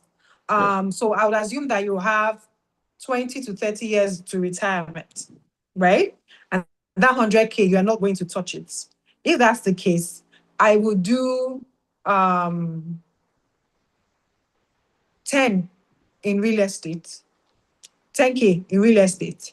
I would do, and that could be start putting a deposit towards land, blah, blah, blah. I'll do that. I would also do 30 to 40 in equities. I would do, so that leaves us with what, 40? Sorry, I'm speaking off the top of my head. Then I would do bonds, max of a 20-year bond, for another 20 to 30. And then for those bonds and the dividend from the stocks, whenever the cash comes in, I reinvest it, right? That the interest or the dividend comes in, I reinvest it. So with that, we're about 30 to, we're about 60 to 70, right? Then I will do maybe like 10 money markets, because those yields are usually high, so you can just take that risk and reinvest. And then I'll do some venture capital with the balance, right? Venture capital, high risk, but is your license to blow. I will do that with the balance. Then your third question. I wrote high risk. Please remind me of your third question. I mean, the general investment portfolio for a young person who is in their 20s. For a young person, okay, who is okay, that was the That's high question. risk. So a general investment portfolio for a young person, I would say that you can accommodate more risk, right? However, when I say more risk, I'm saying you can do more stocks than you would do fixed income because you don't need the cash right now and you have a long-term horizon. So things that take a while and when they grow, they actually bring tangible results, right? Those are the things I would say you should skew your portfolio to. So I would say equities should be a good part of your portfolio, a little bit of venture capital. And I say a little bit because the nature of venture capital is that venture capital is what can give you 20x, but you have to do a little around and then one will cover for the losses of the other. So don't put everything in venture Sorry, capital. Ola, just for the benefits of first-time investors, when you say things like 20x, please explain what you mean. Okay, sorry. So venture capital, first of all, venture capital is, okay, I think I mentioned in the presentation, venture capital is high risk. So when I say 20x, it means you can put 1 naira and you will get 20 in like 5 to 7 years. You can, but if you do like 10 of those type of investments, out of those 10, 6, you can lose your money completely. And then maybe 2 will give you that times 20, and then the others can give you like times 2, times 3. So on average, your return is going to be significant. You will have lost some money, but you make good money on others if your selection process is good. So I would say venture capital, especially when you are young, you see a friend doing a business, try out those things, but cap the amounts because your money can also go equally. I hope I've answered that question. There's also a case for real estate, right? Buying land, it's also an asset that you can use to take collateral later. There is that case, and you can do a little over time. Thank you. All right. Thank you. There's a question here. If he asked, can a company issue IPO if they are not profitable? What does the regulatory body actually check? Who's the question for? Abdul Karim? No, it's for Ola. Okay. Yes, a company can. There are lots of companies, especially so Nigeria. We don't have tolerance for things like that in Nigeria. We're not here, but abroad it happens and it happens well. Even Jumia that was listed abroad, Jumia Nigeria that was listed abroad, they were not necessarily profitable. But if you understand what I explained about a company is raising money, they are raising money to grow. And if you understand that sometimes a company is putting in a lot, but if they get to a certain level, they can break even. And they feel like, okay, we've raised so much from private, we want to go public. Then there's a case, if the story jives, to say that we are using this money to push us to a certain level where we would make profit. Even companies like Netflix, they were not making profit for a long while and they were listed. So it's not just about profitability. It could be about, it is about track record. It's about the story where the company is going over time. But in Nigeria, our regulators don't understand that I don't think I've seen a company that went to the market with a loss. No, not in Nigeria. Okay. Thank you so much. Abdul Karim, I have a question here for you. So the question is, why is the stock market broker route more important than the registrar when participating in an IPO? And also, if you can tie it to, is the CHN, is it an identification number? Abdul Karim, this is for you, please. Yeah, okay, thank you. So the thing is, like I mentioned, you need to have a CSCS account, and the only person that can create it for you is the stockbroker. You understand? So, you need to have registered and done, provided a KYC with the stockbroker, for them to then be able to create a CSCS account for you. And so that's really why you have to go through the stockbroker. And then regarding CHN, sorry, what was the question regarding an identification number? Yes, an identification number. that's, basically says, this is you. It's just like a BVN, right? Like I mentioned, it's similar to a BVN where you can have different bank accounts. So you can have different CSCS accounts, but ideally you should have one CHN, which identifies you across different stockbroking houses. Okay. Okay. And there's also another question. What is your advice or suggestion on buying stocks using standard app? Any recommendations? You said standard app? Yes, standard using, so what's your suggestion on buying stocks using standard apps? So I Yeah. believe when this person is talking about standard apps, they're talking about apps like um Bamboo or and the rest. Okay. So yeah, interesting one. So my preference and my advice to you would be to go through registered, stockbrokers with the Securities and Exchange Commission and NGX and other regulated exchanges. I understand that a couple fintechs now are operating a sub-broker, account, but Yes. really and truly, the service cannot be the same as speaking to a traditional stockbroker because they are the ones that, the regulators really, speak to and, understand. So yeah, you can create an account through a stockbroker as well, if that's your preference. But my advice would be through traditional stockbrokers. Okay. Yeah. There seems to be a lot of questions here for you. So Okay. I'm going to take you on the next one. Okay, so someone wrote, this is a concern with the Dangote IPO. There's a lot of speculation that it will be over subsidized. So especially with people with strong financial muscle like Otodola taking positions, how do we ensure we get a piece of Dangote IPO? Okay, thank you for the question. So, like I said, nothing official has come out. No prospectus has been approved by the SEC and nothing set in stone. But from Dangote's comments, he's mentioned that, he's looking for a $50 billion valuation. And I think he's trying to sell 10% of that, which is $5 billion or so. That is a lot of money. That really is a lot of money. And, ideally retail should be able to participate. Like I mentioned in the IPO offer we saw in for MTN in 2021, it was a case where it was oversubscribed, but retail was given full allotment, whereas institutional was prorated. So there are also things like that should be able to allow retail participate fully. But like I said, it's until the transaction comes out and everything is finalized before we really know.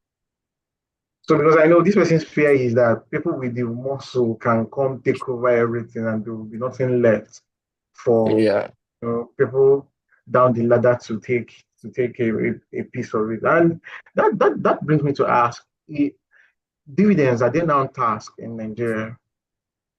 Yes, there's a withholding tax. So assuming, a company issues a #1 dividend, there's a 10% withholding tax, which the registrar takes out of it before they pay you. So they would pay you 90 kobo from it. So there's a withholding tax on dividends. Yes. Okay. Sorry, if I may come in very briefly, Nnamdi, just on the question about the oversubscription on Dangote and the crowding out of retail investors. I think just based on what's the sentiment and the position of Aliko Dangote himself, I think, and the opportunity to invest via digital platforms, and given where the NGX itself and all the other regulators, especially keen to encourage young people and to encourage digitization, I'm pretty confident that there will be an amount of these shares which will be open and accessible to retail investors.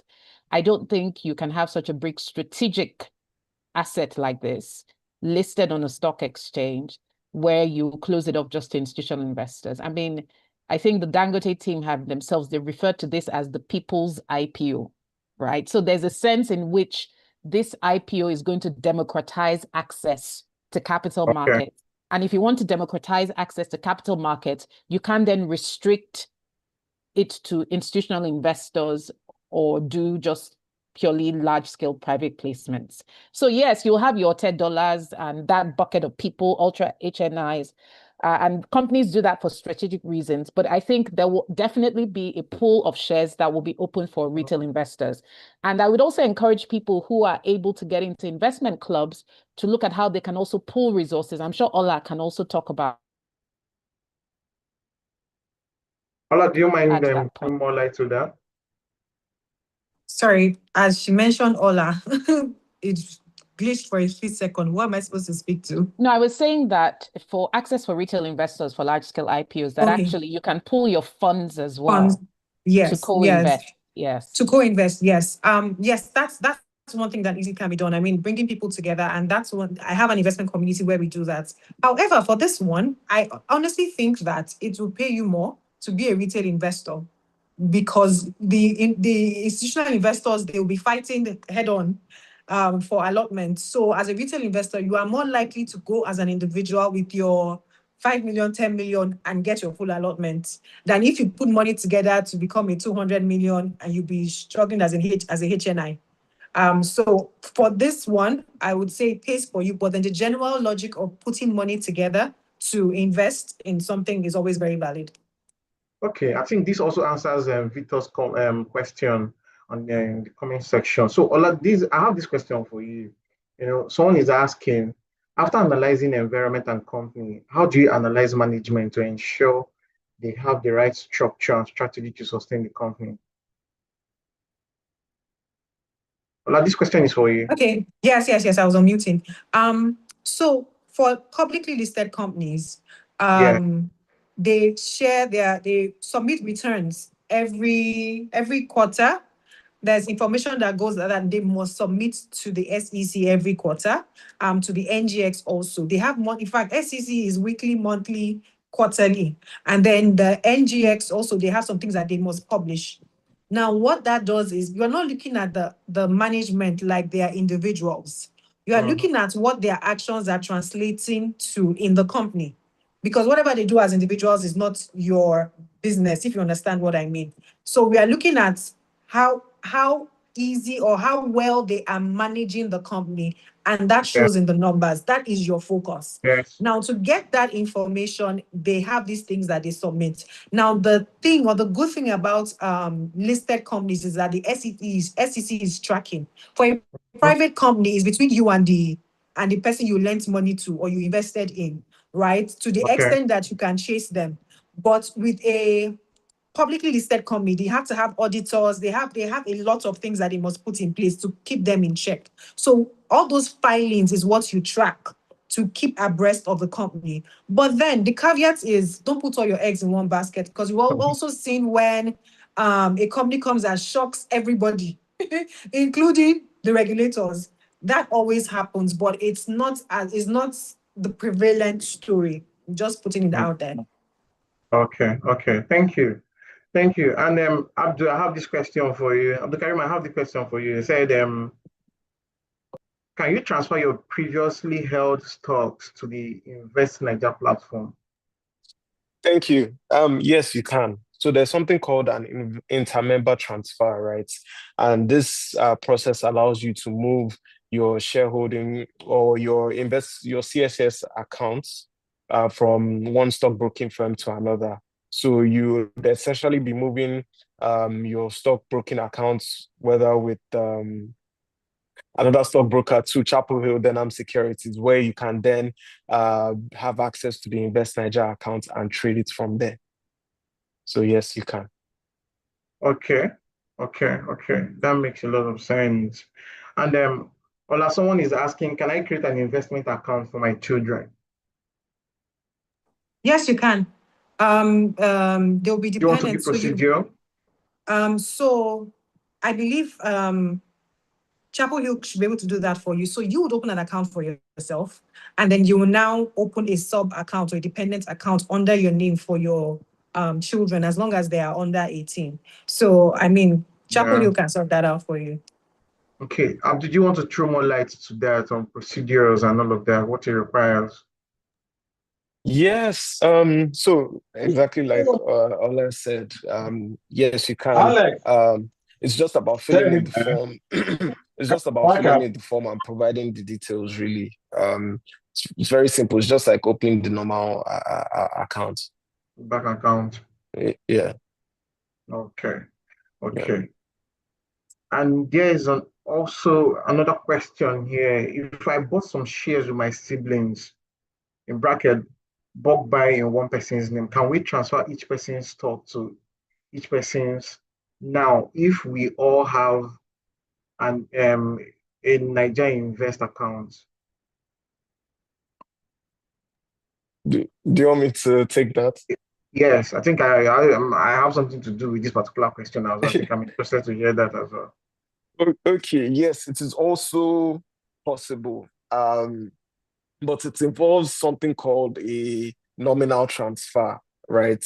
So that is when you are able to prove that there's a relationship between two parties. So, for example, if a father is giving shares to his daughter, he can do it through something called a nominal transfer. It can be a bit lengthy just because you have to prove it and also reach out to the NGX, CSCS, provide some documentation. We at Chapel Hill, we can do it for you. Apart from that, I guess the other easy way would be just to sell the shares to your brother or sister. It comes with transaction charges, but it's the much faster way. Okay. Wow. And there's also this other question that talks about is it possible to buy Dangote Petroleum stock as a group? People coming together to put units of stock together as an entity. I think Ola spoke about this earlier. I think I need to explain it a little. If you go back to my presentation and the fact that I said bags of seeds, Dangote's IPO, let's assume, even if it says is 1,000 naira per unit, with your 1,000, you can buy 1 unit. So there's no advantage or benefit of bringing people together. If it's just 1,000 naira you can buy, you will fill the form and they will collect your 1,000 naira. So there's a place for crowdfunding, but I'm not sure what we are trying to achieve by crowdfunding for something that is democratized for everyone. Usually you do crowdfunding for things that is not accessible. So if, for example, Dangote says that the minimum you can buy is 100 million, then we'll now say, okay, let's put our money together and let's arrive at that 100 million and present as one front. But if it's going to be 1,000 naira, then with your 1,000, go directly and it will come to you, your business will come to you and all. I hope that clears. I hope we are able to understand it better. Yeah. Ola, I just wanted to speak. So this is also where choosing to go on a direct platform like an app versus choosing to go through a broker. You may have some brokers who require a minimum investment through their platform of 100 million naira, 500 million naira. Now, if you're a retail investor and you only have 50,000 naira to invest, then it doesn't make sense because anyway, the broker is even charging you fees. So if you're investing 50,000, what fees are you even going to pay? You might as well just go to an Invest Niger through primary offer or go directly through another digital app and just fund your account and invest that way, right? So that's the other thing to bear in mind that can also make the difference between whether you want to pool your funds or go directly. But like she said, you can also go directly. Okay, so Abdul, for purpose of people who are just learning about investment and all of that, are there hidden charges in Afri Invest and all of that? Invest Nigeria, are there any hidden charges, unseen charges, investor charges, whatever charges there's hidden or not physical? This is for the purpose of people that just coming into the investment area for the very first time. Abdul, before you answer, can I just tack onto that question? Because there's a question on YouTube that relates to that as well. Somebody's asking how they can use the app to invest if they're in diaspora. So is there anything specific they would need, right? If they're in the diaspora and they need to invest on Invest Niger? Okay. All right, thanks. Good questions. So regarding charges, I would not say there are any hidden charges. It's very visible to everyone. When you are buying and selling, there's a brokerage commission as well as regulatory fees. So when you are buying, so a broker can charge you up to 1.35% of the consideration of the trade if you're buying on the secondary markets. And on the buy side, there's also regulatory fees like SEC fees, as well as stamp duty. And then if you're selling, there's also brokerage commission. There are no SEC fees. However, there are NGX fees, CSCS fees, as well as VAT and stamp duty. If you're investing in an IPO, there are no fees involved, right? There's no brokerage commission. There's no regulatory fees involved. So that's regarding charges. For international investors, as long as you're in Nigeria and you have a BVN and a bank account number in Nigeria, we can create a CSCS account for you. So we actually have a couple clients that we do, so we're able to create an account.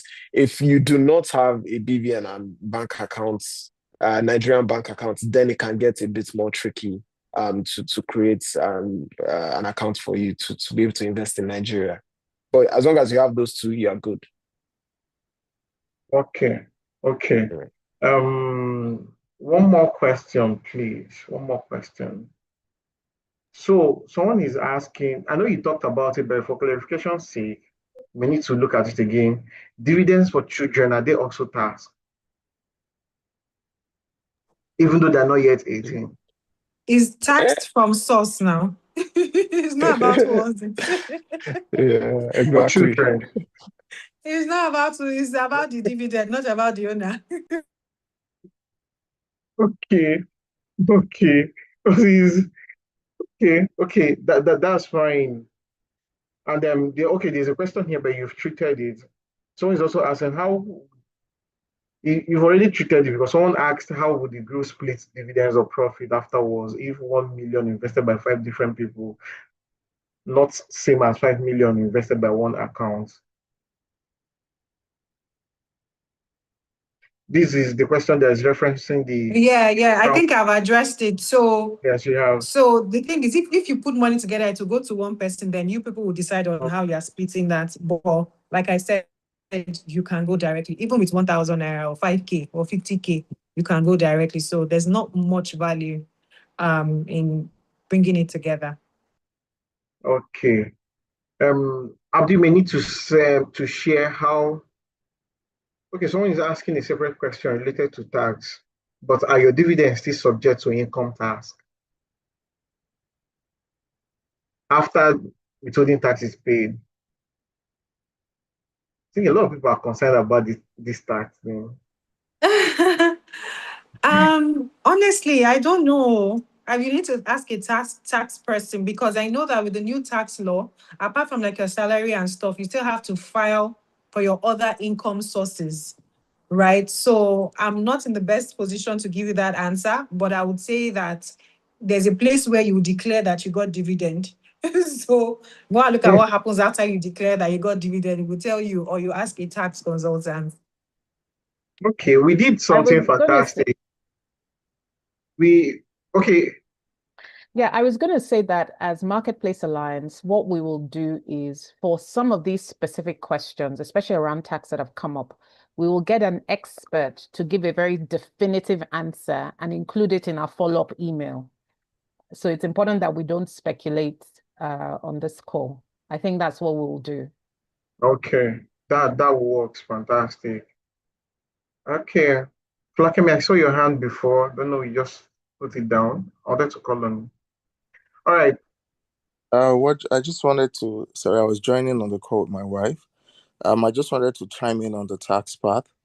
So naturally, if you are in a paid employment, Sorry, sir, can you please introduce yourself and who you are? Thank you. So we know. Tolu Ashaolu. I'm a member of this present house, and I'm also I also been in finance for almost upwards of almost 17 to 18 years. And also I've had some visibility in the area of taxes with KPMG while I was with KPMG. So I just wanted to touch on that, just a quick bit, but I still agree that maybe Rolake suggestion to put something together and share with everybody will be a good way to go. But I just wanted to add a bit that For taxes generally, you pay taxes if you are in a paid employment. Normally, your employers will file your taxes. It's called a pay as you earn. However, your employers does not have visibility on your other income, or your other income being that income from investment, dividend from investments. So the responsibility of the employer stops at the salaries you earn. However, the requirement of the law states that if you have other income, then you are required to file taxes for those other income. And in those other income, as long as the income has already been subject to tax before, you are not going to be exposed to paying tax again. So for dividend, for example, that the tax is deducted at source, even when you file your taxes for other income, it is not going to be subject to tax the second time. So I just wanted to chime in on that. Thank you. Thank you so much. Thank you. Thank you. That makes a lot of sense. Hanasu, you have a question, right? Yes, but we see if W has her Okay, hand up, Daisy, if you and then I'll go please after go her. ahead, introduce yourself and ask your question or make your comment. Thank you very much. My name is Ife, and I don't have any financial background or accounting background. But what I just want to understand is, so if you open an account for your child who doesn't have any source of income, the dividend, and you're not even drawing out the dividend, you want to invest till they're 18, they would still tax your dividend. Is that it? That's Well, I what I believe this need is to for you. confirm, please. Thank you.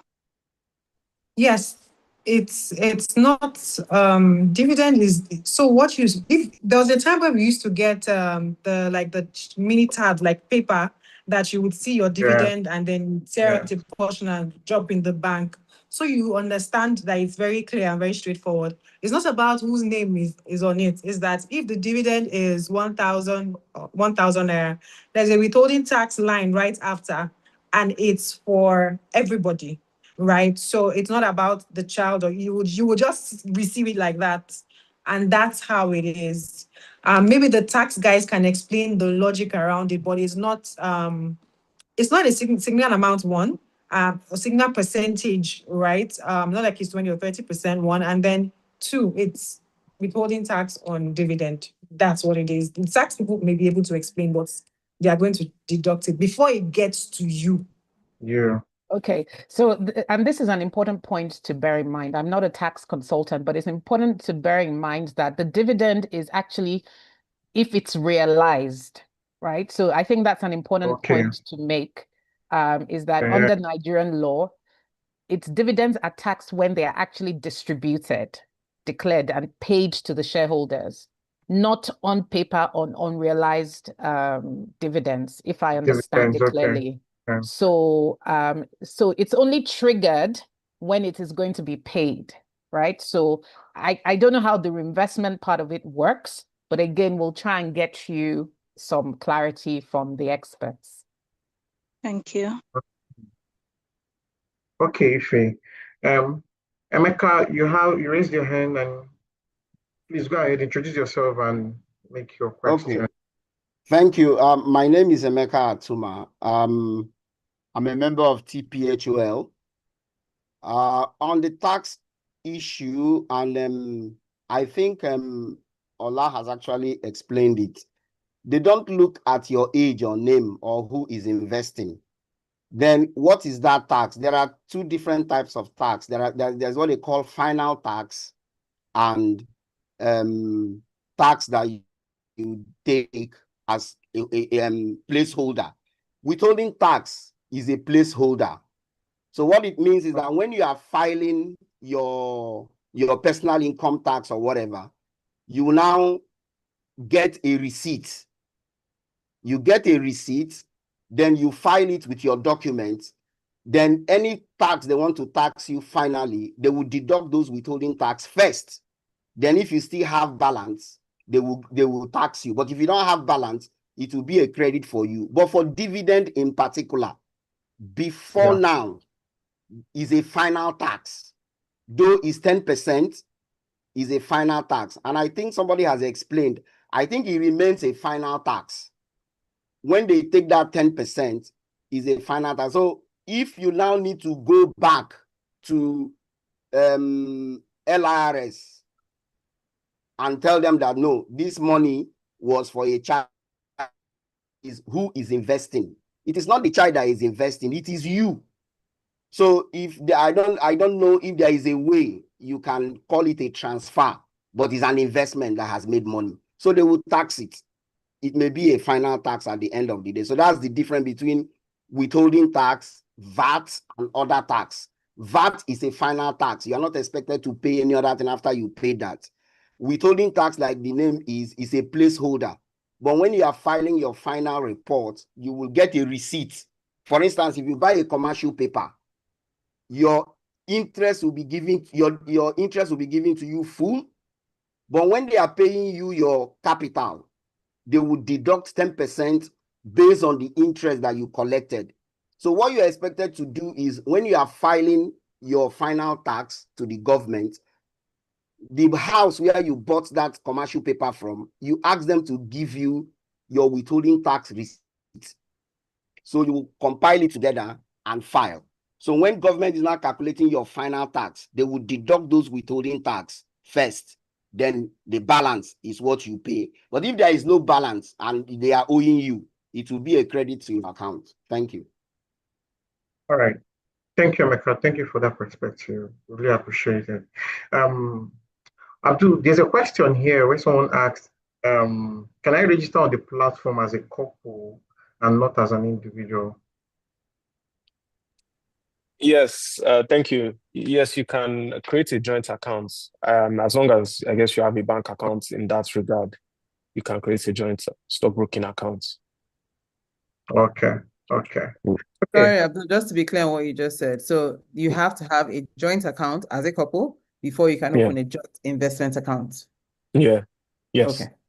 And same name, obviously, same way. Yes, because it's the system thing, right? It matches. It has Okay. to make sure the bank accounts. Yeah. How does that Thank you. work with the CHS identification number? That's CSCS, right? Yes. Yes. So I guess there would be a unique CHN that would then take, the investor as the joint account. So the joint account would be the investor, and it would create a new CHN that's separate from each individual's CHN. Individuals. Yes.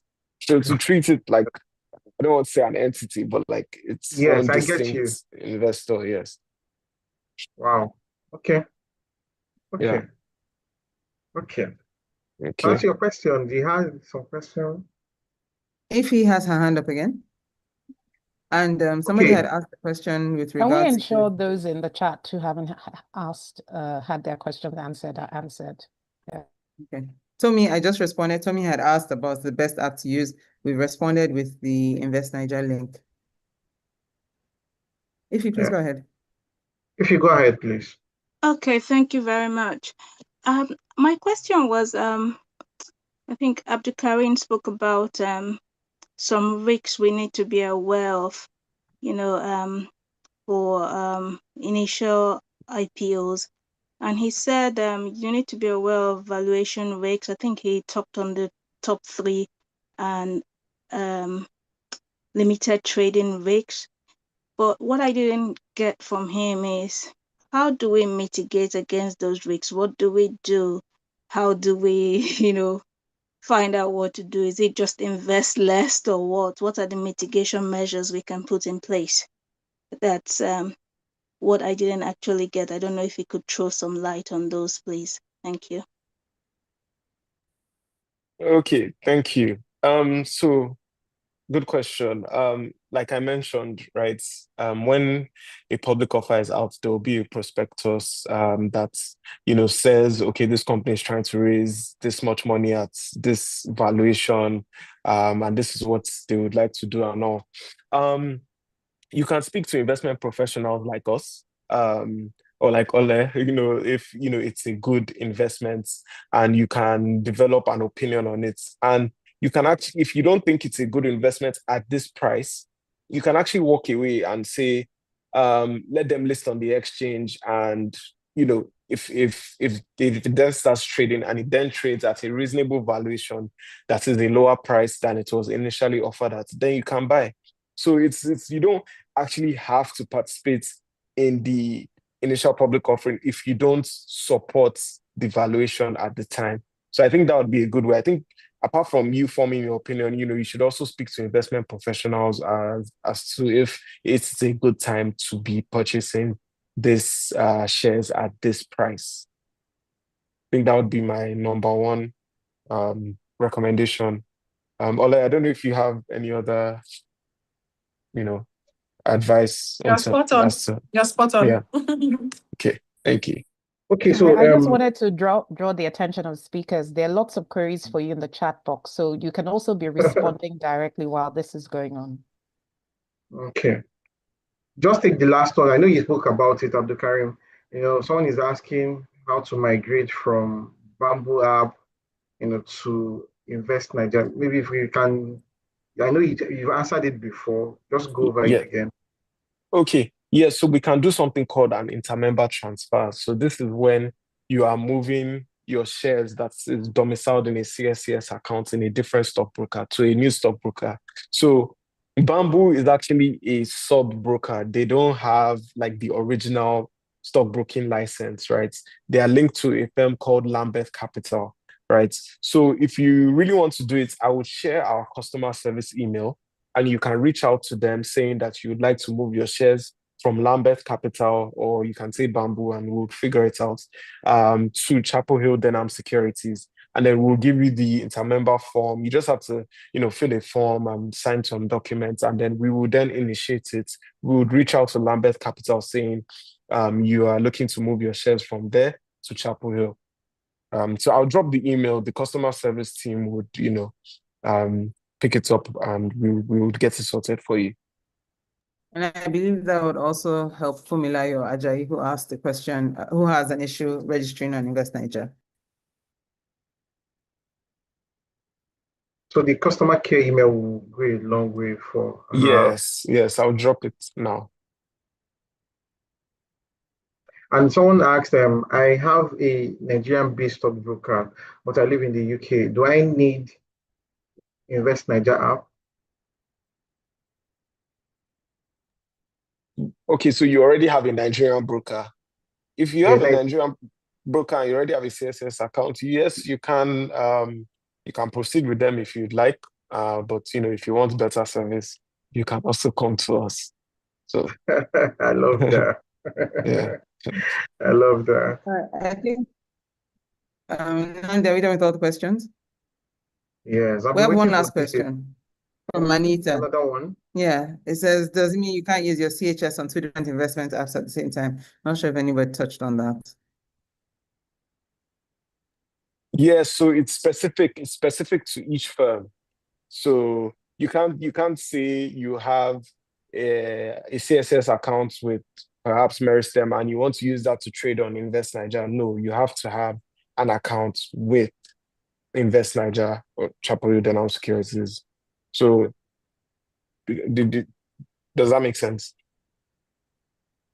Yeah, actually, it actually makes sense for me. Yeah. You have to have an account with the firm you want to trade with.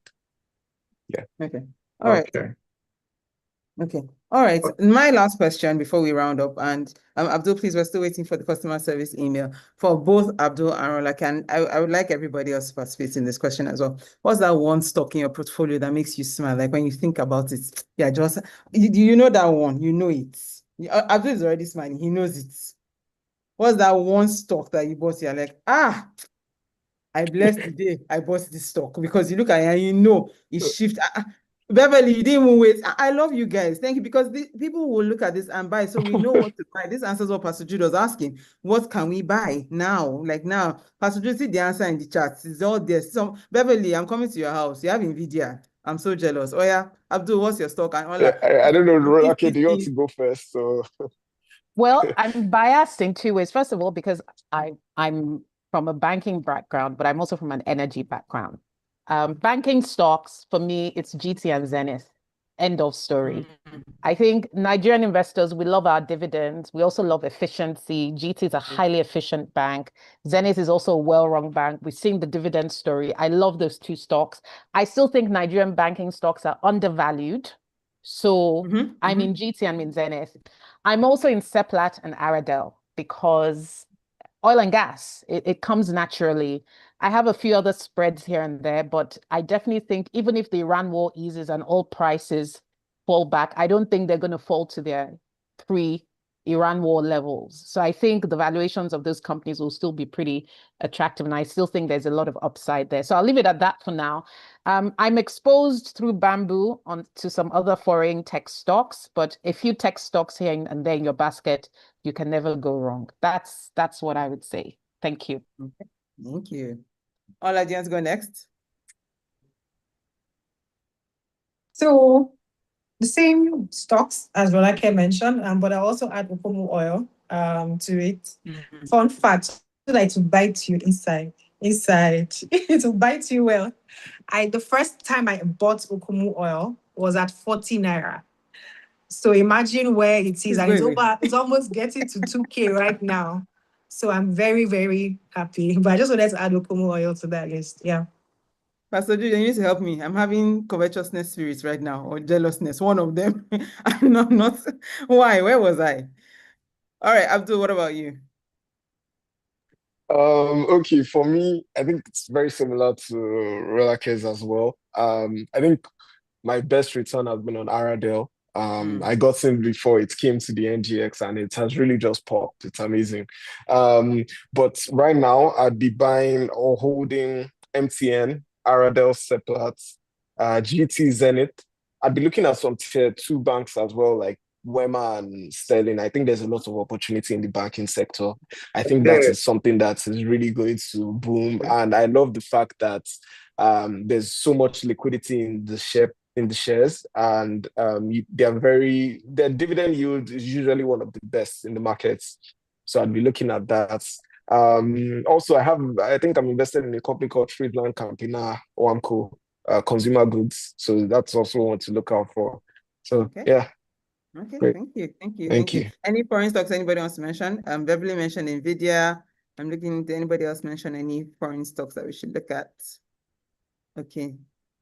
Even the big tech has done quite well over time. Forget about all the noise in between, but big tech has done well, as in US stocks. Yes, you're correct. You're correct. We have Beverly confessing on the chat. She bought stock in a marijuana company on Bamboo. Beverly, we'll pray for you. That's all I can say. We'll pray for you. But yes, the regular stocks are there as well. MTN, Aradel, Seplat. All right. Thank you, everybody. Thank you to Pastor Jude. We didn't say thank you at first. Thank you so much for your words of wisdom. Thank you for the questions you asked, because that kind of opened up to the practical session. Thank you to our speakers. Thank you to Rolake, Ola, Abdul.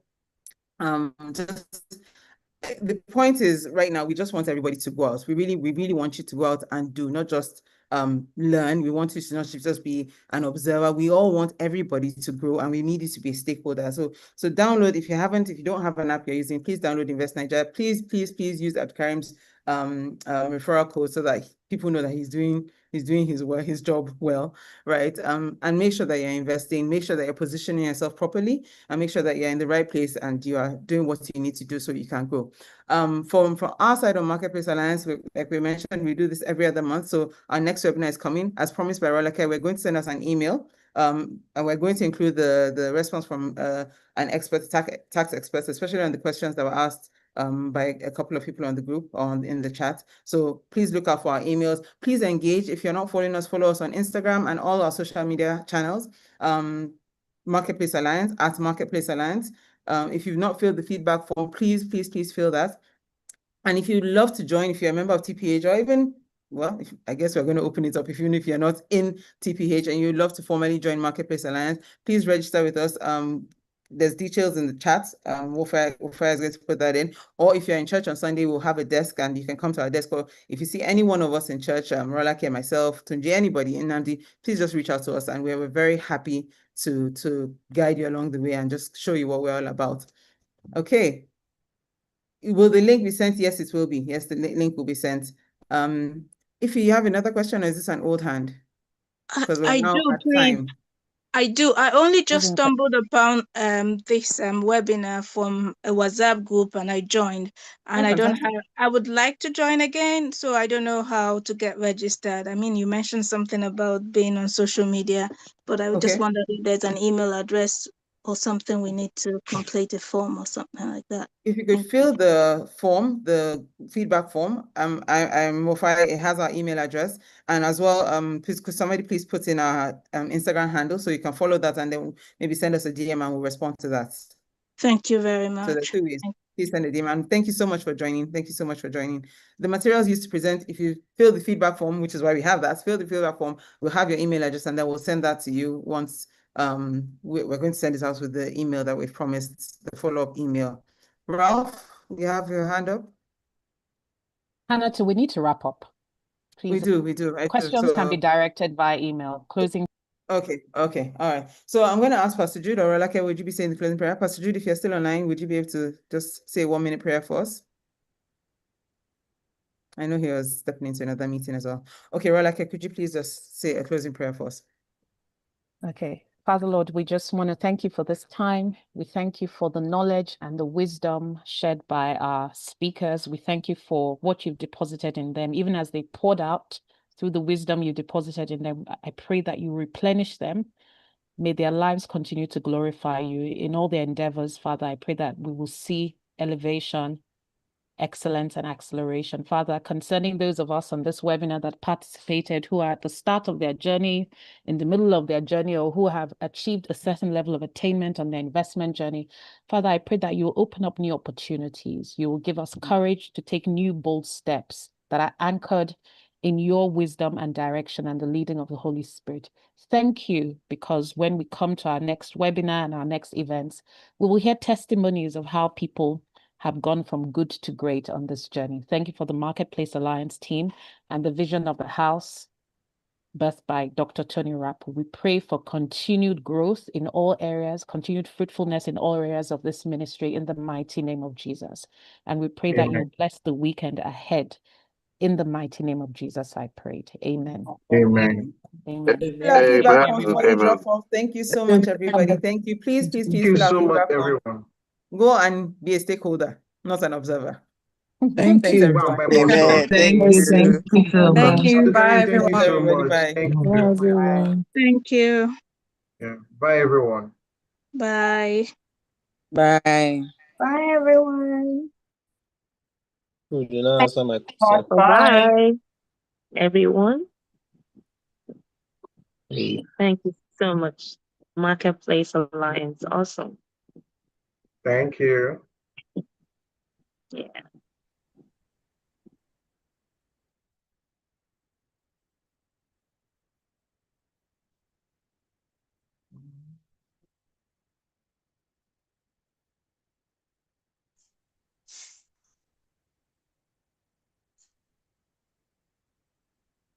All right, okay, I sent you a message.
Can I quickly say something? Go ahead. Sorry, I just went to fill the feedback form, and there's place for email address. Was that intentional? Apologies, that was an oversight. So what you can do is just send us an email. So if you'd like to get on our mailing list, just send an email to marketplacealliance@thispresenthouse.org. Okay, that's fine. Thank But you. we'll also ask them to revise the form so that when it goes out in our next email distribution, others can actually fill in the email. Okay, because there's no space for that. All right, thank you. That's why I Thanks so checked. much. Thank you for that. Thank you. Bye. Lovely session. God bless. Bye-bye. Thank you.